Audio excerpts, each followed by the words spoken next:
আসসালামু আলাইকুম গাইস, আশা করি আপনারা সকলে ভালো আছেন। তো আল্লাহর রহমতে আপনাদের দোয়ায় আমি অনেক অনেক ভালো আছি। তো আজকের ভিডিওটা হচ্ছে আমি আজকে এই ভিডিওর মধ্যে আমার ট্যাঙ্কটা পরিষ্কার করব। তো আমি যেই ট্যাঙ্কের মধ্যে গাপ্পি ফিশগুলো রাখি, তো একটা ট্যাঙ্ক পরিষ্কার করব যেটার মধ্যে এতদিন পেট্রোল প্লাটিনাম। তো আমি পরিষ্কার করার জন্য কিছু জিনিস নিয়ে নিলাম। তো এটা হচ্ছে ছাঁকনি যেটা দিয়ে মাছগুলো তুলবো, আর এটা হচ্ছে মগ যেটা দিয়ে পানিগুলো ফেলবো। তো গাইস আজকের ভিডিওটা এইটা নিয়ে হচ্ছে।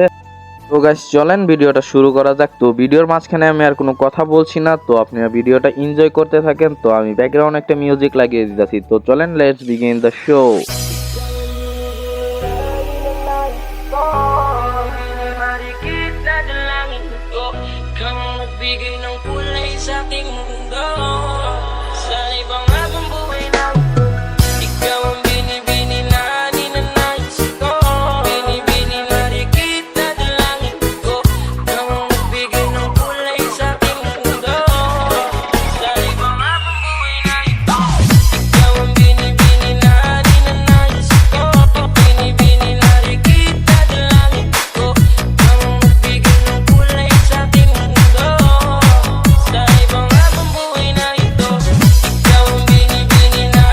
তো গাইস আপনারা তো তখন দেখছিলেনই মগের মধ্যে আমি মাছগুলো রাখছি, কিন্তু মগটা আমার এখন প্রয়োজন, তাই মগটা আমি এখান থেকে নিয়ে নেব একটি পলিথিনের মধ্যে মাছগুলো রেখে।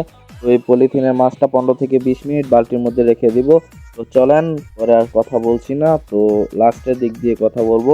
দেখতে থাকেন ভিডিওটা আর এনজয় করেন।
Sa'kin, lahat hahamakin. Makuha lang ang akin. Kahit buong kalawakan aking kukuhain.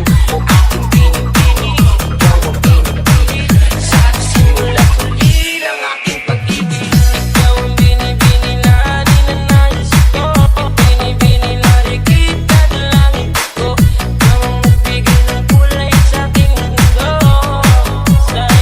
তো ফাইনালি গাইস আজকের ভিডিওটা এই পর্যন্তই রাখছি। তো দেখা হবে নেক্সট কোনো ভিডিওর মধ্যে। ততক্ষণ পর্যন্ত ভালো থাকবেন, সুস্থ থাকবেন। আল্লাহ হাফেজ।